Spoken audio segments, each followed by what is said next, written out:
Babe, I'm gonna give you advice so that your meal prep actually tastes good and not crappy, because why do we want meal prep that tastes bad? No, we don't. We don't. I need to eat. I have people who will, when they initially sign up with me, they're like, I don't wanna just eat chicken, rice, and broccoli. And I'm like, okay, I don't either all of the time, but like I make some really fucking good chicken and broccoli because I season that shit up. I don't understand. I can never understand. And to be honest, I think this comes from kind of an ignorant mindset and not considering the long-term repercussions of this. But any coaches who are like, no, you cannot have any seasoning because it has 5 whole calories in it, that's insane. Insanery. So I'm gonna show you some of my favorite seasonings, the way I'm gonna prep my salmon because it is delicious, the way I do it. Also, if you don't have a small spaceship or an air fryer, invest in one. They're amazing. I'm gonna eat my cottage cheese. I even seasoned my cottage cheese. We got salt and pepper in here. I also like to put this garlic, herb, and black pepper and sea salt. Delicious. If you add in some like tomatoes, it's almost like fake burrata. It's like nothing is gonna beat burrata, okay? But when I'm sticking to my stuff, delicious combo, so good. Maybe I should just show you my spice cabinet and show you all of my signature seasonings. You wanna do that? Let's do that. Well, come here. There we go. Okay, so whenever I cook salmon, and I'll show you this later, this steak seasoning, love. So good on top of it. You cannot go wrong with garlic salt ever. This, I like that for steak. Onion powder, garlic powder, and get big ones because we want to season that crap up. Thyme leaves, these are excellent with brown rice. I put a ton of thyme in it. Oregano, can't go wrong. You want a lot of greens. Lowry's seasoned salt, I put that on any of my sweet potatoes. Those are so good. Paprika, I think I have like 2 full ones in here. Paprika's used so much. We use it with chicken, ground turkey. I also use cumin. Anything that's like taco spices we have in here. Rotisserie chicken seasoning. That shit is so good. Oh my God. Everything bagel seasoning. That's really good with eggs. Like I said, taco seasoning. We have some cumin. Timmy is like a lemon pepper fanatic. I am not, so that's in the back. Sesame seeds are good if you're going for like an Asian vibe. I feel like it's a nice texture to add on top. It's a good finishing touch. Celery salt, I will also add in small amounts into my ground turkey. The thing you have to be careful with is your sodium intake, to be honest. So if I have celery salt, I'm not adding as much regular salt to the mix. So you just have to be careful. Dark chili powder, always a must if we're doing like lean beef turkey or any taco kind of bowls. We have chili powder. Cajun seasoning, that's pretty good if you like seafood to add that on. It's not one of my favorites, but it's not bad. Cayenne pepper, a little bit of spice. Basil, oh, this is delicious with the cottage cheese too. That's pretty good. Ground white pepper, this is like a specialty one. I put this in mashed potatoes sometimes, but do not use a lot.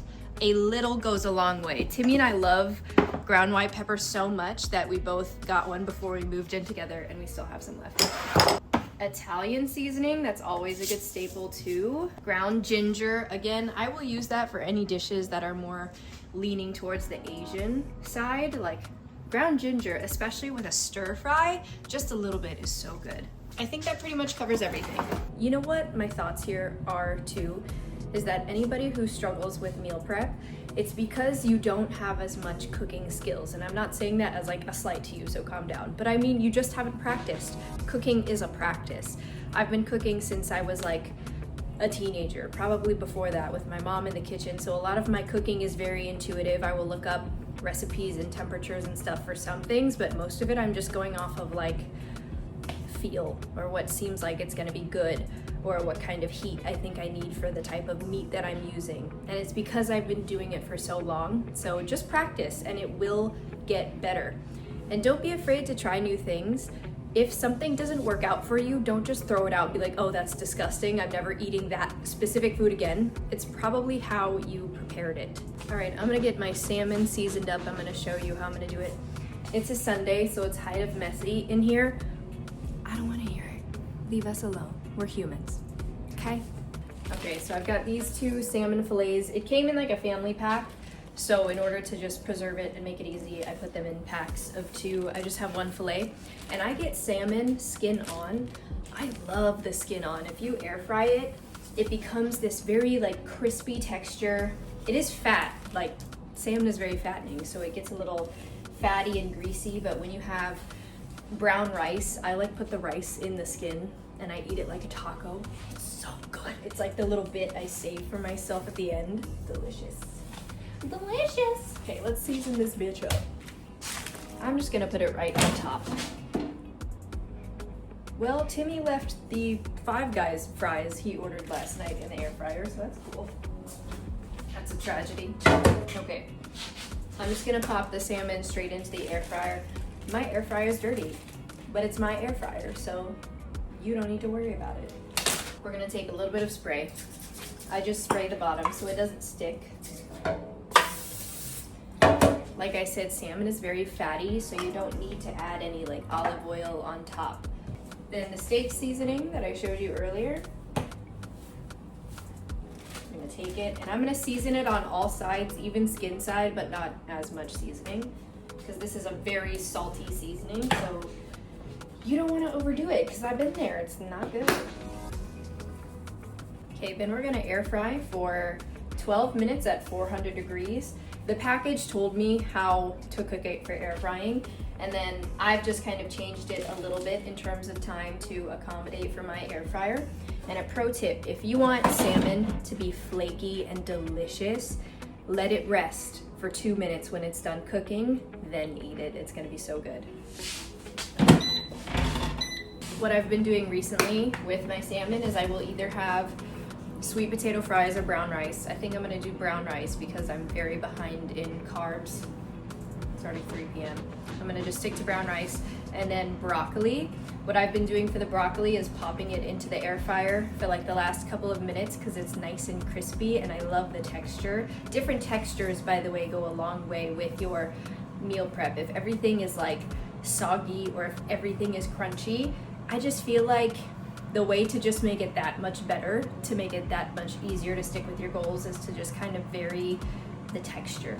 I already have broccoli cooked up from a steamer bag that I had, so I'm just gonna take that and put it in there as soon as the salmon comes to close to being cooked, and then I'm gonna add just a little bit of the garlic herb and seasoning, and again it has salt in it, so we're not gonna add too much. While that's cooking, we're gonna cook up the ground turkey for the rest of the week, so I'm going to show you how I do that. I'm going to keep giving you tips on how to make it taste delicious. The way that I prepare it, I make it so that it's juicy and that it's good to last when you reheat it. That's something you also want to keep in mind. Is it going to last for a reheat? So you don't want to overcook it. You almost want to stop cooking it like as soon as it's done or like slightly before. Not where it's still raw, don't freak out. But I have it in my head where I'm like, okay, this is a good stopping point because this is gonna get reheated in the future and it'll cook slightly more. I don't know how else to explain it, but I can probably show it. So for this, when I'm cooking it, I'm just gonna use olive oil, and I'm gonna use probably like 1 tablespoon, probably not even 1 full tablespoon at most. I'm gonna let the pan heat up a little bit just so when I add it, it'll be nice and runny. Then I can coat the pan just so the ground turkey doesn't stick to it. I'm doing less than a tablespoon because I don't want to add too much more fat into the ground turkey, because you need to account for this whenever you're tracking food. Obviously, we have the lean ground turkey. By the way, we are 5 weeks away from our wedding, and I'm so excited. I asked my makeup artist if she had any recommendations for like lipsticks or lippies for the day of so I can touch up, and she recommended this Fenty Gloss Bomb. It's so pretty. I've never seen this color before. I think it's so pretty. It's called Sweet Mouth. Super cute. I like it. That's about as much as I will put. I'm not going to use all of this. This is a huge package. So we're probably going to use less than half and then freeze, save the rest for another week. That's how much we're saving.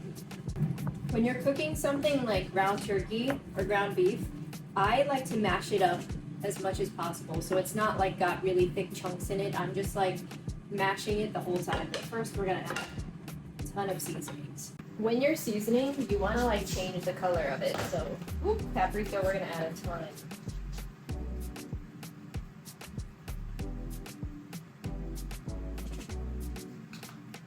Garlic powder.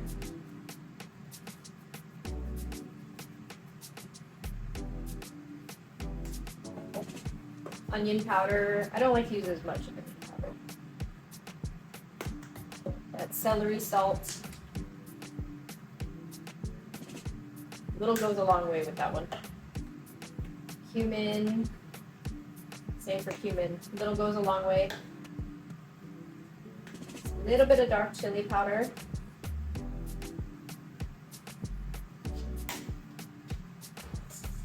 Black pepper.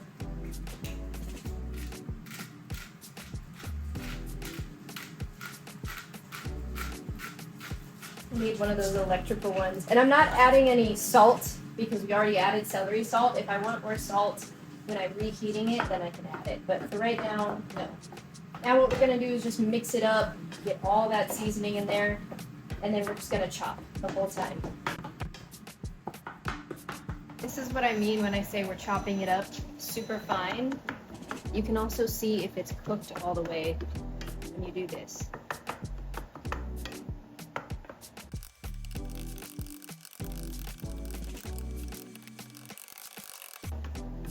See, this is about the time that I'm thinking I'm gonna pull this off the stove soon and then put it into the container so that it keeps that juiciness and I'm not overcooking it.